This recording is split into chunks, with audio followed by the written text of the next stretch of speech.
Hey, this is Greg Berger, and you are listening to the GeekCast Radio Network.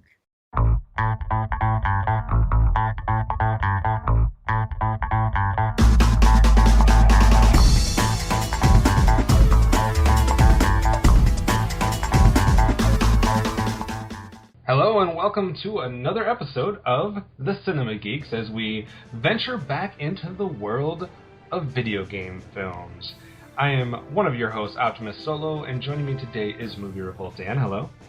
How's it going? It's going. Are you excited for today's topic? Oh, I am. Cannot not be more thrilled to talk about Wing Commander. So. All right, and also with us is Miss Hard Candy Mandy. Hello. Well, I am in the stars and to the moon ready to talk about Wing Commander. I don't know what that means. I'm already in space about it. I'm dreaming about Freddie Prinze Jr. What point of his life? And also, Fridley Scent. Hello, Matt. Hi, I'm ready to get back to back with Amanda and defend this movie for entirely different reasons. So, as they alluded to, we are talking about Wing Commander today, which is our fifth, if I'm getting the count right, fifth video game film that we will be covering. We had Mortal Kombat, Street Fighter, Double Dragon, and Super Mario Brothers. I don't think I forgot one, but they are somewhat forgettable, so I wouldn't be surprised if I did forget one. But this is like the video game film I never knew existed, apparently. There's a few of them that we're going to get to over the course of this series that I didn't even know, number one, that they were films, and number two, that they were video games based on them. Maybe I just have been living in a cave or something, but I am not familiar with the Wing Commander series of video games, so it'll be interesting to get into this one. Usually what we do is we talk about our experience with the video games and how well this depicts the video games. I don't know how long of a segment that's going to be, but let's go around and at least see if anybody's played any of the Wing Commander games. Dan, have you ever seen or played or know anything about the video game franchise Wing Commander? I do not. I was not really aware of it. When I thought of Wing Commander, I for whatever thought of what would be like asteroids, I guess, with the little ship, the Atari game. That's not it at all. And then I thought of Last Starfighter. Again, not it at all. So I was not really... Would you have preferred a film based on one of those two properties? I would... That's a good question. Considering what we got with Pixels when it came to like classic video games, I'd probably say no. So I don't know. It's a good question though. That's a Sophie's choice. Amanda, any experience with the game Wing Commander? Zero. All right, so 0 for 2 so far. I'll make it 0 for 3. I think maybe I was aware of it at one point, but I really can't remember that version of me that was aware of this game, and I definitely never played it. But Matt, you got to know something about this, right? I know some things about the Wing Commander video game series. Excellent. Because I refuse to let us not know things about video games. My earliest memory of the Wing Commander video game series is when I saw this movie originally in theaters with a bunch of my friends. When we got out of the movie, one of my friends, and remember this movie was over 20 years ago, so I wasn't even 10 years old yet, one of my friends said, "Man, I need to play all of those video games that are based on this." And I was like... He would have been disappointed, I think. He would have been? Yes. Well, From what... Go ahead. Well, I mean, if he's playing the video games expecting them to be anything like the movie, then yes. But knowing that guy and knowing all of my friends at that time, no, these are amazing video games. The Wing Commander series is, if you've ever played X-Wing TIE Fighter, X-Wing versus TIE Fighter, X-Wing Alliance, any of those Star Wars flight sim games, yeah. Wing Commander is just those with different dressing. It plays really well. It's a lot of fun. The storylines don't match up between the movie and the video games because it's a video game movie. Why would they use the source material other than names? But the games are a lot of fun. I had never played any of these games, but before watching the movie, I did some Googling to find out what was the most highly rated of the Wing Commander games, which is Wing Commander 4. Went on Good Old Games, GOG.com, and bought Wing Commander 4 and played it for a few hours. And honestly, if I were 10 again, I think I'd played it from start to finish that first day. It's exactly what I want. I mean, it's old. It's from like the early to mid 90s. 4 is. The rest of them are older, except for Wing Commander 5, which I hear doesn't have a whole lot of people behind it. But so like besides the it's got full motion videos. For cutscenes, so like you get interactions between characters and they use live actors. And guess what? The main character's played by Mark Hamill, and I would argue, does a better job than Freddie Prinze Jr. and probably should have been in the actual movie because Mark Hamill. I like Mark Hamill. If he's got a good director, he's great. If he's got a bad director, he's terrible. Actually, the Wing Commander 4, the only one I've played, has way better actors than the actual movie. It's nuts. I'm trying to remember who. Maniac is played by Biff from Back to the Future. Because he doesn't have a name. I don't remember his name, but it's Biff. That's awesome. Hold on, I'm pulling up the IMDb because I don't want to say. Malcolm McDowell is the Admiral. John Rhys Davies, who is the dwarf from Lord of the Rings, is also in it. Like, it's just full of actors that are great. Yeah, we should have watched that. I mean, what was it? Yeah, we should just watch all the cutscenes and talk about that. It would have been probably more enjoyable for both of you. But, like, yeah, the game series is great. And if you want to buy just about every Wing Commander game ever, $35 on Good Old Games, or they're about $6 a piece for the 10 of them. Well, before we get into the actual film and talking about the details of the film, Matt, since you're the only one that can speak to it outside of a little bit of research that I've tried to put in, how well does the Wing Commander film symbolize the Wing Commander game? Well, I played Wing Commander 4, where they've already beat the Kilrathi, and there's still games to come after that, but, like, I mean, it got some of the idea of, like, it's not dogfighty enough, for one, because the games are very dogfighty. You are a guy in a snub fighter in space fighting other snub fighters, and eventually running a mission that has you launch a missile into like the core world of the Kilrathi to wipe them all out or whatever. So like it's probably needed a little bit less or a little more cockpit time, but at the same time there are still interactions where you still do dialogue. So like I think mostly it got the idea right, if not getting the storyline right. And creating its own universe and adding all this hyperspace jumping stuff to it. Right. Well, the only stuff I could find based on this was that they changed quite a bit, obviously, from the games, because that's what video game films do. Apparently there was a whole complicated mess with the Kilrathi and trying to create those for the film, and it was done like over and over and over again, and the director was not happy with it ever. They look like funky-ass Master Splinters. Well, apparently, according to some sources, the puppets for the Kilrathi were built before the sets were completed, and then once the sets were completed, the puppets were actually too large to look natural in the set, so that's why they kind of have like more of a hunched over look in most of the shots there. But they lost, like in the games, I guess they're much more furry. And they're not in the movie at all. Names of ships were changed. Names of what the ships look like were changed. The actors didn't resemble the people that had previously played the part in the games at all. So apparently they changed a whole bunch of things. But hey, it's a video game film. We can't expect it to be a representation of the game, right? So, Matt, since you're the only one that can score it, what would you give a score out of 10 as far as how well it represents the game? Oh, I don't know, like a 5?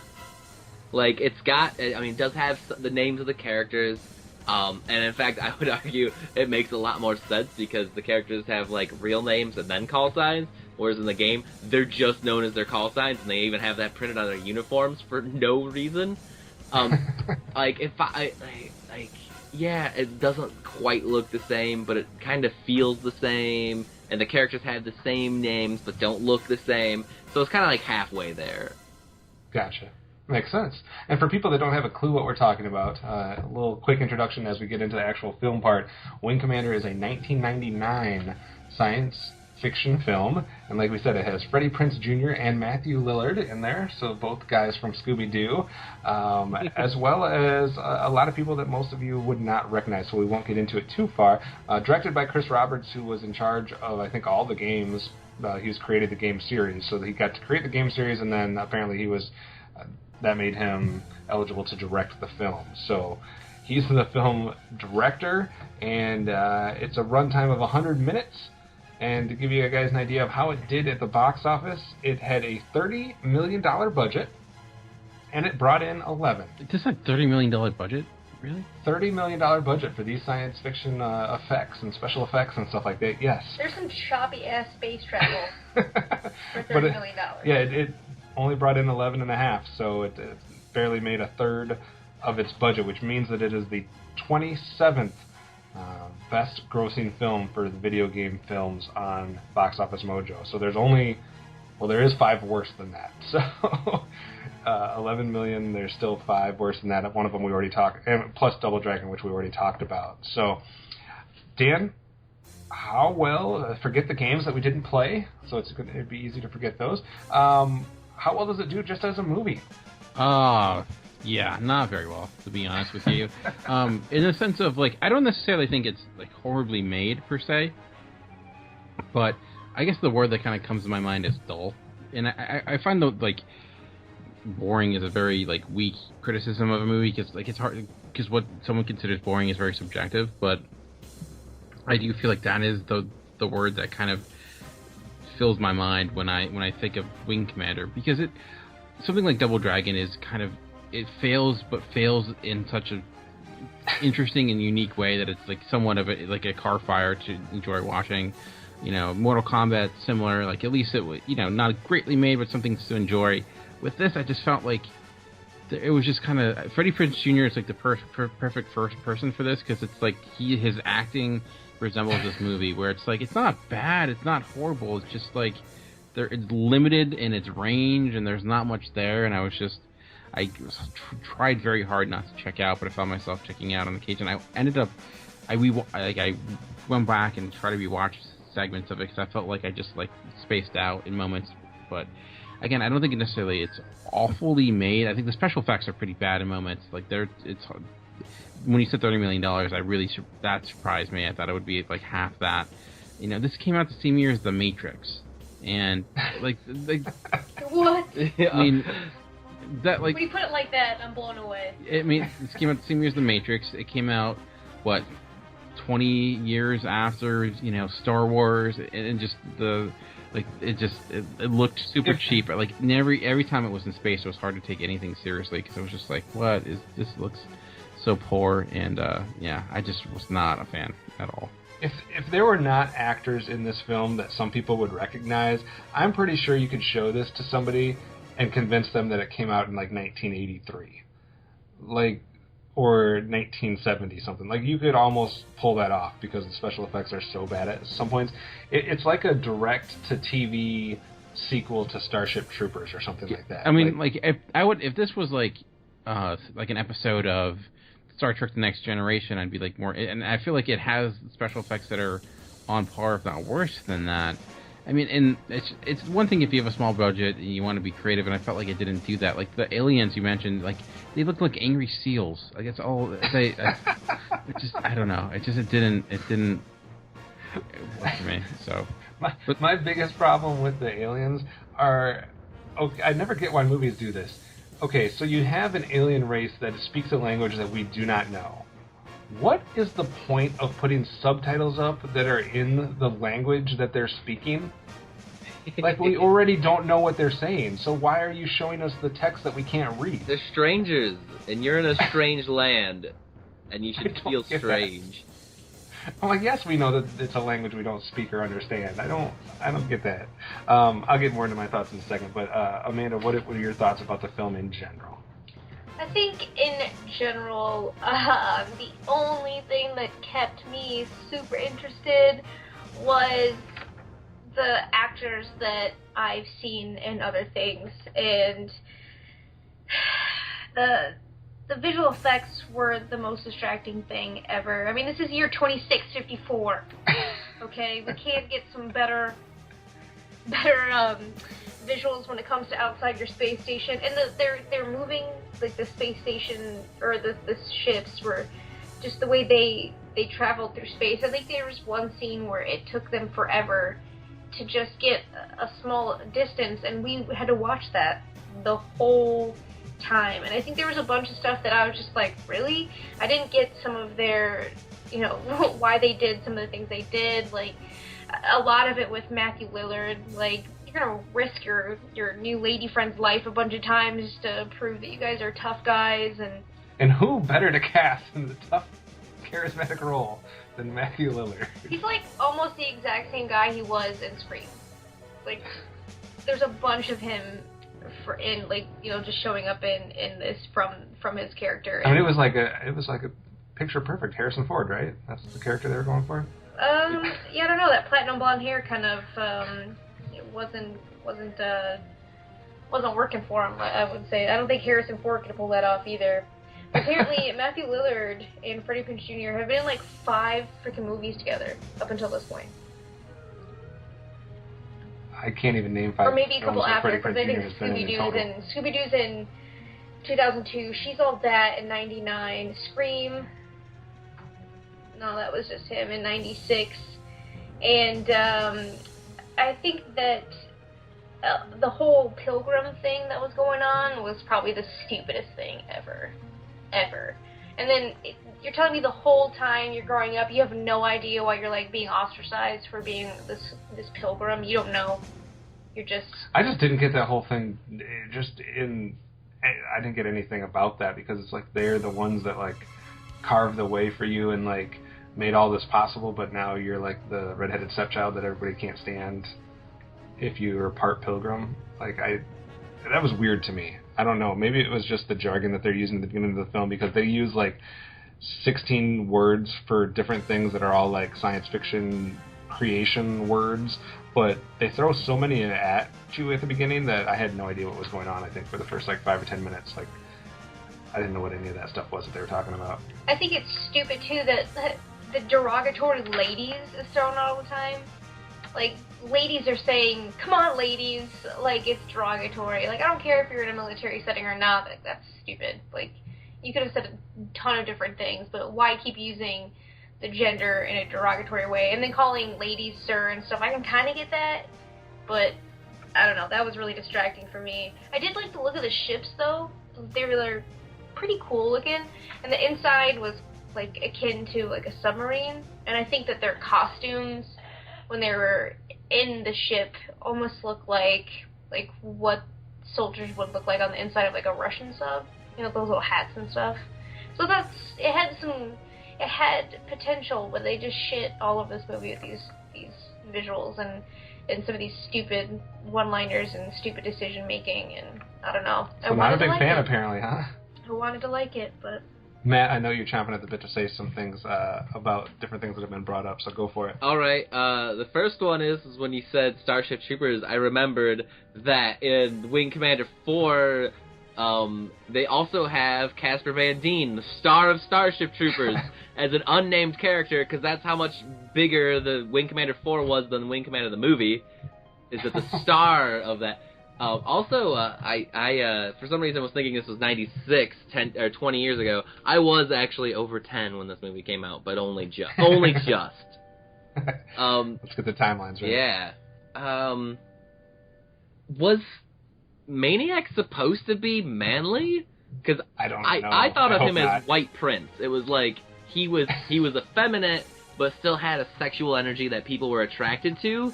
But and then he had the girl that was more manly, and like that was like a push and pull, give and take relationship, which I actually liked.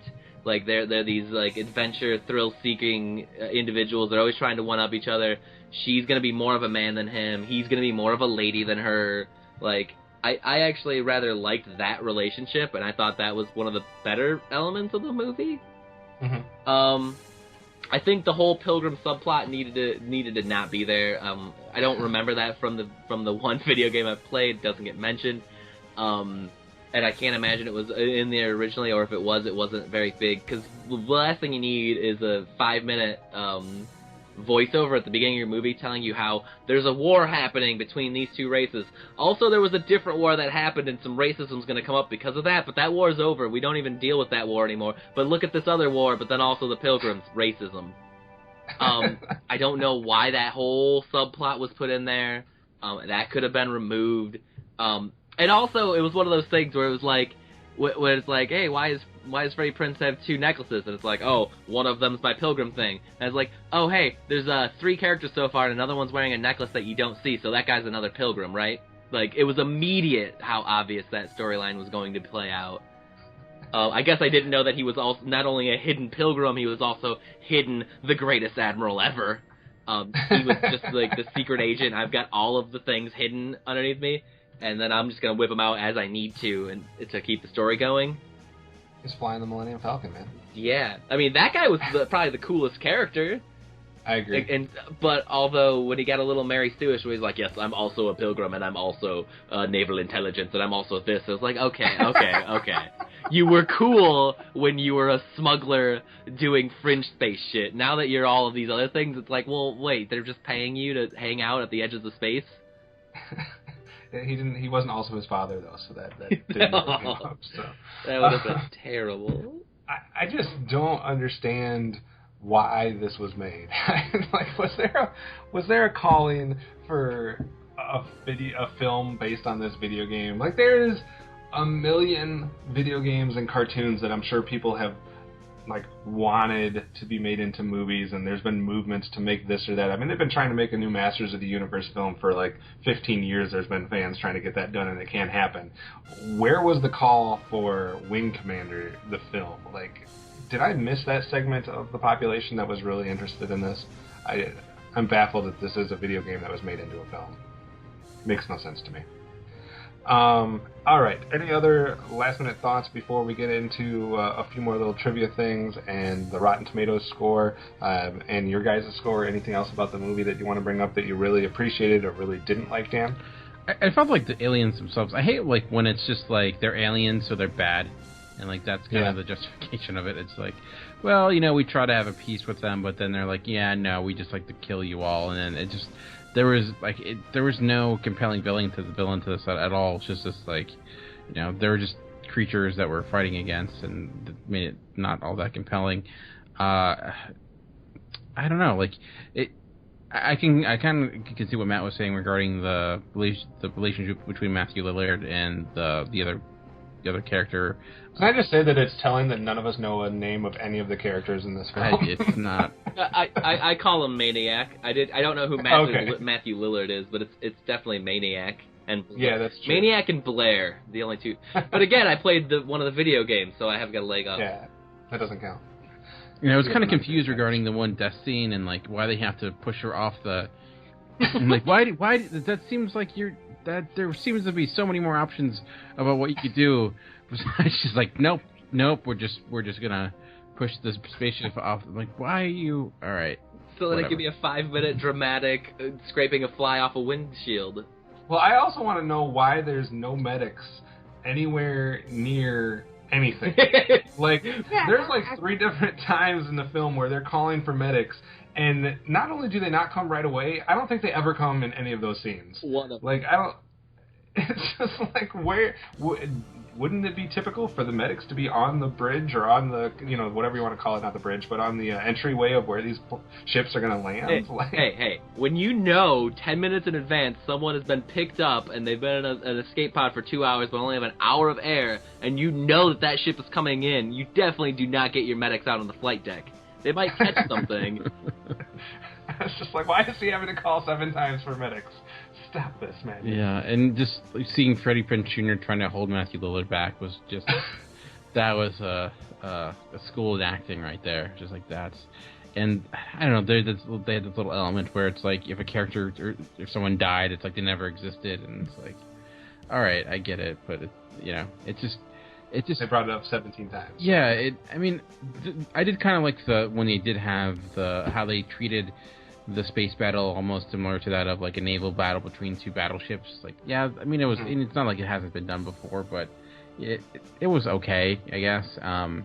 It was weird that they had shields that they couldn't fire weapons out of unless they took the shields down, which I thought was something you tend not to see. Like, at least put a little bit. You had to be a little bit more creative when it comes to, because you're going to open yourself up to be, destroyed. Though that ended up not really mattering anyways, but whatever. It's usually only the cloaking device that you have to lower your shields for. Yeah. So it's just like, I guess ultimately it felt like I again, you mentioned like why was this movie made? I don't know. Like I don't know the point of it. Like what people got out of it. If it was just a mistake, Not people money. just kept going. Like, oh wait, didn't mean to actually make the movie. That was a joke, and it's actually I don't know. But it's just again, like I don't know if that's just somebody like the creator like just had enough money from his other games that he made somehow, so he was able to just fund this by himself. I guess. But I mean, like the performances themselves, minus that of like some of the major characters, some of the like generals and things like that, they felt like legit actors, which just almost felt out of place in this movie when you're like having like you're surrounding like good actors around Matthew Lillard and Freddie Prinze Jr. and you're like, oh, they can't really hold their own. But I guess like like I said, even though I feel like it's not as badly made as like a Double Dragon, at least like it was so crazy. This was just nothing really stood out to me. It was just this is happening, and then I was just waiting for it to end. Amanda, any other final thoughts on this film before we go around and give some trivia and some scores? No, I just think it's super forgettable, a lot of it, and I don't think feel like I'd forgotten anything half happened. of it until some of you guys brought up some of it. I just don't feel like anything happened. Yeah, I feel that too. That's kind of what Dan was saying with his opening statement too, that it just kind of was just there. Predictions. We've seen 5 video game films so far. Dan, Matt, and Amanda, where do you think this one ranks as far as the 5 films if you go on its Rotten Tomatoes score? Best, worst, somewhere in the middle? What do you think, Matt? I'm gonna say low to middle, just because like I think the movie's forgettable and I think it's got its problems, but I think it's like just as a general movie more enjoyable. Like it's not being enjoyed for ironic reasons. Yeah. Dan, where's it going to rank out of the 5 we've seen so far? So Mortal Kombat. Are you including both Mortal Kombats? No, just the first one. Okay. I would say in the middle. What do you think, Amanda? I think it's pretty low, because I think I had more fun with Mario Brothers than I did with this. All right, currently, out of the 5 we watched, the highest on Rotten Tomatoes is Mortal Kombat with 33%. That's the highest, guys. That's the highest. Grading on All a right. curve here. Second highest so far is Super Mario Brothers with 15%. Third highest, Street Fighter with 12%. Oh wow. Then Wing Commander, 10%. And followed in last with Double Dragon at 8%. What is Annihilation? Do you have that or not? I did not pull that up because I refuse to acknowledge that exists. Yay. No, I'll have to look that up. But yeah, I'm not sure if Annihilation is. It's got to be lower than that. It's got to be like a 4 or 5% or something.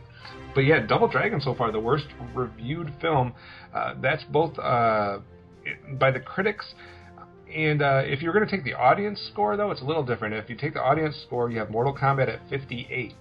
Makes a big jump for just the audience score. 58% for Mortal Kombat, 28 for Mario, still in second place. And then if you're taking the audience, Double Dragon jumps all the way up to third at 26, followed by Wing Commander at 24, and then Street Fighter at 20. So a little bit different if you just take the audience view. So, Annihilation got 3%. Yeah, 3%. It's got one positive review. It's just one guy holding. This one. I just want to point something out, though, because our last record, we were doing the Miyazaki Spotlight, and we had talked about Castle in the Sky, and I don't know if it's because of dubs and this, that, and the other. Castle in the Sky on Rotten Tomatoes has 21 reviews. Wing Commander, for some reason, has 49 reviews. How does Wing Commander have so many reviews? Yeah. Freddie Prinze Jr. Like, I don't understand why 49 people even reviewed this film. That's bizarre. But, in my last little bit of trivia, we talked about how it made $11 million on a $30 million budget, which is not even a third of its budget. And then also consider this. When it came out, it was the only film that was showing the theatrical trailer to Star Wars Episode 1, The Phantom Menace, which, at that time, meant half the people that went to watch this film and paid for those $11.5 million in tickets did not watch Wing Commander. They watched the trailer for Star Wars and left. So that was a thing, because it had a sneak peek trailer beforehand, which I think was paired up with like Meet Joe Black or something, but this was the one that carried the actual full-length theatrical trailer, so half the people didn't even actually stay for the film. So. And that's back in the day where you couldn't go online to watch it. You actually had to go to the theater to see the trailer. Right. So people like entire theaters were watching the theatrical trailer, getting up and leave.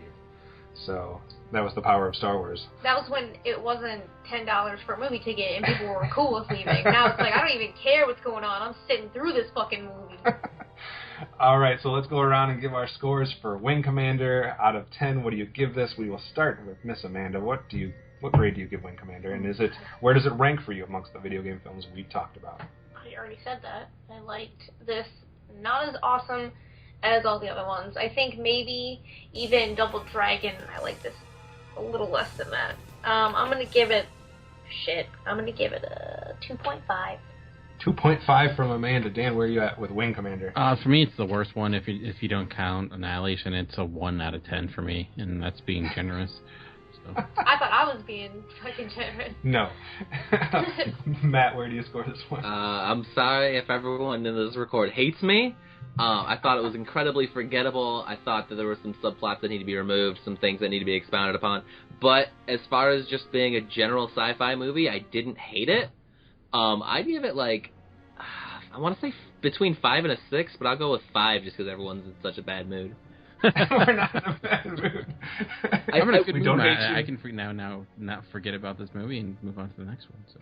Yeah, I'm in a good mood because we're almost done talking about it. So, and nobody hates you, Matt. I'm with more with Dan and Amanda. I'm going to give this one a 1 out of 10 and match up with Dan because I don't know why I would ever watch this film again, and nor need to know. I like I said, I've almost forgotten everything about the film except for you guys were reminding me as we were talking about it, and I think in about 2 weeks' time I'm not going to be able to tell you anything about this film other than it's bad. So, and I like science fiction movies, and I like bad science fiction stuff too, but it just did nothing for me. The aliens were nothing. There was no, like Dan was talking about, there was no good bad character to get invested in or to fuel the conflict. I mean, there was some cool maneuvering and strategic moves, I guess, with the Wing Commander aspect of it, but like you said, Matt, didn't have enough of the fighting, didn't have enough of the dog fighting, so 1 out of 10 for me. The Kilrathi looked like the guys from Small Soldiers. They did do that. What guys from Small Soldiers? The main, like, the evil-looking dude who's actually the protagonist toy. The Gorgon? Yeah, the leader of the Gorgons. Oh my god. I like that movie for some reason. I do like that movie. We should have watched that instead. All right, so next up, when we go back to the video game series, guys, we will be going into the world of Lara Croft in Tomb Raider, the 2001 release. So we're done with our 90s. We've covered all the 90s video game films, and we're moving into the 2000s. We'll start with Tomb Raider. Excitement level, Amanda? Through the roof. Is that serious or sarcastic? Both. Okay. Dan, are you excited to move into something else completely different? I'm somewhat interested because I've actually never seen the Tomb Raider films, so I'm actually kind of curious to see. I have not either. How good or bad they really are. Matt? I'm super excited for a few reasons. Like, I remember seeing it in the theaters and not liking it, but I also remember when we were doing this, isn't this like one of the highest rated and like one of the highest grossing video game films? It's not one of the highest rated, but it is one of the highest grossing. Oh, that might be the problem. Because in my mind, it should be just a slightly more bland Indiana Jones with a pretty lady at the helm, which, like, I mean, that's all anyone ever wants, right? Is just Harrison Ford movies redone with lady characters. Exactly. But yeah, we'll have to wait and see. I've never seen it. Dan's never seen it. So there's a Matt. You've never seen it either, right? I have seen the first one in theaters. Oh, okay. And I remember the weird bungee jumping scene, but that's about all I remember. All right, and Amanda, you have seen this before, correct? Yeah, I've seen all of the All right, so we'll have a mixture of first-timers and repeat viewing, so we'll have to see how that works out for us. So that's what will be coming up next in our video game series. For now, you can comment on this episode and let us know if you agree or disagree with our takes on the classic Wing Commander film here. You can do that by going to the website geekcastradio.com or the address thegcrn.com. Either one will take you there. You can find the episode post and comment there. We'll definitely interact with you there. Or we can interact with you directly via Twitter. Amanda, your Twitter handle is? Hard Candy Mandy, eyes, no lies. Matt, what is yours? At Fridley Scent. Dan? I'm at Movie Revolts. I am at Optimus Solo, or if you just want to interact with the actual podcast in general where we can all choose to react to your comments, you can tweet at Cinema GeekCast. So that is it for this episode. We'll hope you join us next week for another fantastic episode of The Cinema Geeks.